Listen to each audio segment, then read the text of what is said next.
ఏంటంటే చాలే పరిసరాలన్నీ పరిశుభ్రంగా ఉంచుకోవాలి. ఇల్లు వాకిలి పొద్దున్న లేచినాక ఎంత శుభ్రంగా ఉంచుకుంటామో అలాగే ఇంటి చుట్టుపక్కల చెత్త చెదారం నిల్వ ఉండకుండా, మురికి నీరు నిల్వ ఉండకుండా ఖచ్చితంగా ఇంట్లోపల తయారైన చెత్త చెదారాన్ని గ్రామ పంచాయతీ బండికి ఇవ్వాలి. తడి చెత్త పొడి చెత్త వేరు చేసి గ్రామ పంచాయతీ బండికి ఇవ్వాలి. అలాగే ఇంటి ముందర మురికి కాలువలు ఉన్నట్లయితే అందులోపల చెత్త చెదారం పడేయద్దని చెప్పి తెలియజెప్పడానికి జిల్లా కలెక్టర్ గారి ఆదేశానుసారం జిల్లా పౌర సంబంధాల అధికారి గారి నేతృత్వం లోపల మన గ్రామానికి రావడం జరిగింది. కాబట్టి ప్రతి ఒక్కరు ఈ విషయాలను గమనించండి. అలాగే ఇంటి ముందర చెత్త చెదారం పడేయడం వల్ల ఇంటి ముందర ఉన్న మురికాల లోపల మనం ఇంట్లోపల తయారైన మిగిలిపోయిన అన్నం ఏదైతుందో అది మనం బీడీలో ఆకు కత్తిరించిన తర్వాత దాన్ని వేయడం వల్ల ఏమైతే అంటే మురికి నీరు అంతా ఒక దగ్గర జమ అయిపోయి దోమలు ఈగలు అనేది అభివృద్ధి చెందాయి. అవి అభివృద్ధి చెందడం వల్ల ఈగలు ఆ మురికి నీటి మీద వాళ్ళ ఈగలు ఏవైతున్నాయో అవి మళ్ళీ మన ఇంట్లోకి వచ్చి మనం తినే ఆహార పదార్థం వాడడం వల్ల, ఆహారాన్ని మనం సేవించడం వల్ల వాంతులు, విరోచనాలు, కలరా వస్తుంది. అలాగే దోమల అభివృద్ధిని మనం ఉండడం వల్ల మలేరియా, డెంగ్యూ, చికెన్ గున్యా జ్వరాలు వచ్చి మనం చనిపోయే పరిస్థితి ఉంటుంది. కాబట్టి ప్రతి ఒక్కరూ ఈ విషయాలను గమనించండి. ఖచ్చితంగా తడి చెత్త పొడి చెత్త గ్రామ పంచాయతీ బండికి ఇవ్వండి. ఇంటి ముందర చెత్త చెదారం నిల్వ ఉండకుండా చూసుకోండి. ఎందుకంటే మన ఇంట్లోపల మనం ఆరోగ్యంగా ఉంటే మన పిల్లలకు భవిష్యత్తు. కాబట్టి మనం ఆరోగ్యంగా ఉండాలంటే ఖచ్చితంగా పరిసరాలన్నీ పరిశుభ్రంగా ఉంచుకోండి. ఈగలు దోమలు మన ఇంట్లోకి రాకుండా జాగ్రత్తలు వహించండి.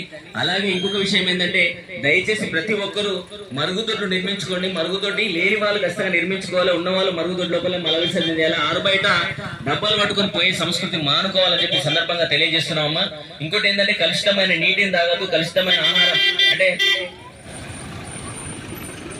చాలా మంది ఏం చేస్తారంటే నిన్న మిగిలిపోయిన అన్నాన్ని వాళ్ళ పనికి పోయేటప్పుడు టగటగా తిని వెళ్ళిపోతా ఉంటారు. అట్లాంటి పనులు చేయొద్దు. మిగిలిపోయిన అన్నాన్ని కానీ అలాంటివి తీసుకోవద్దు. ఇంకొకటి ఏంటంటే మనం ఆరోగ్యంగా ఉండాలంటే ఖచ్చితంగా కలుషితమైన నీరు తాగద్దు, కలుషితమైన ఆహారం తినద్దు. కాబట్టి ఎందుకంటే విష జ్వరాలు అనేవి చాలా దారుణంగా ఉన్నాయి. చాలా మంది జ్వరం వచ్చిందంటే ఒక 4 రోజులు ఏమైతే అని చెప్పి నిర్లక్ష్యం వహిస్తే చాలా మంది ప్రాణాలు కోల్పోయిన పరిస్థితులు చాలా ఉన్నాయి ఈ మధ్యకాలం లోపల. కాబట్టి మనకు కొంచెం జ్వరం రాగానే హాస్పిటల్ చూయించుకోవాలి. అలాగే ఇంకొకటి ఏంటంటే చాలా మంది పిల్లగాళ్ళు ఏం చేస్తున్నారంటే ఒక వయసుకు రాగానే ఈ డ్రగ్స్, నల్ల మందు, మాదక ద్రవ్యాలకు అలవాటు పడి వాళ్ళు ఏం చేస్తున్నారంటే బండ్ల మీద ముగ్గురు కలిసి స్పీడ్ గా వెళ్ళి లారీ కింద బస్సు కింద పడడం, చనిపోవడం. అలాగే ఇంకొకటి ఏంటంటే దోపిడీ, దొంగతనాలు చేయడం, అత్యాచారాలు చేసి జైలు జీవితం గడపడం, ఇలాంటి సంఘటనలు జరుగుతున్నాయి. కాబట్టి పిల్లగాళ్ళు మాదక ద్రవ్యాలు ఏమైనా అలవాట్లు ఉన్నా కానీ వాళ్ళని మార్పించే ప్రయత్నం చేయాలని చెప్పి సందర్భంగా తెలియజేస్తున్నాం.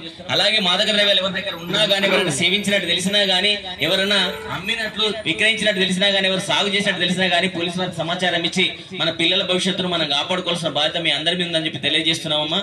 ఈ కార్యక్రమం ఉద్దేశించి మిత్రుడు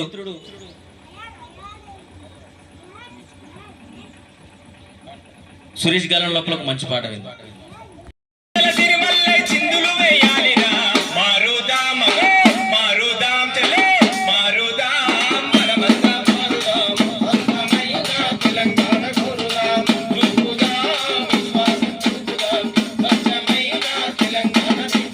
పరిశుభ్రత పాటించు స్వచ్ఛ తెలంగాణకై ఊర్లన్నీ కలకలలాడాలిరా. వాడలన్నీ శుభ్రంగా ఉంచాలి.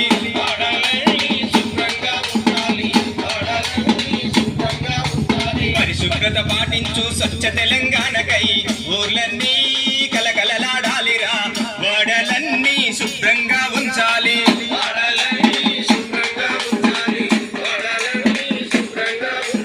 సర్కారు అడుగుంది స్వచ్ఛత కోరుకుంది. మనమంతా ఉండగుండి ముట్టుకు నడవామంది. మారుదాం మారుదాం మారుదాం మనమంతా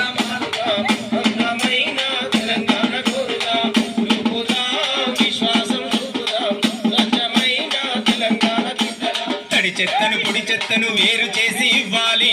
ప్రతి ఒక్కరు మొక్కలు నాటాలి. పల్లెలన్నీ పచ్చదనం గుంచాలి.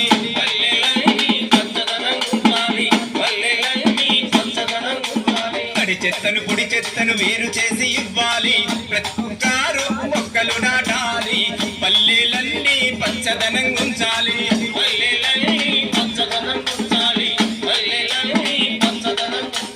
మన పల్లెల పండుగ ప్రగతికి నిండుగా, మన పల్లెల సిరిమల్ల చిందులు వేయాలిరా. మారుదాం మారుదాం మారుదాం మనమంతా మారుదాం. అందమైన తెలంగాణ కోరుదాం. చూపుదాం విశ్వాసం చూపుదాం.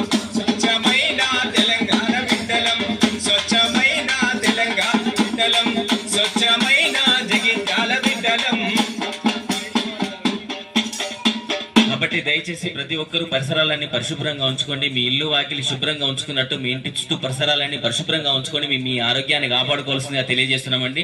అలాగే చాలా మంది తల్లిదండ్రులు ఏం చేస్తున్నారంటే ఇంట్లోపల బండి ఉంటే మనకు పిల్లగాళ్ళు 10వ తరగతి కాగానే బండి ఇచ్చి బయటకు పంపిస్తున్నారు. కూరగాయలు కానీ దానికి దీనికైనా అలవాటు చేస్తున్నారు.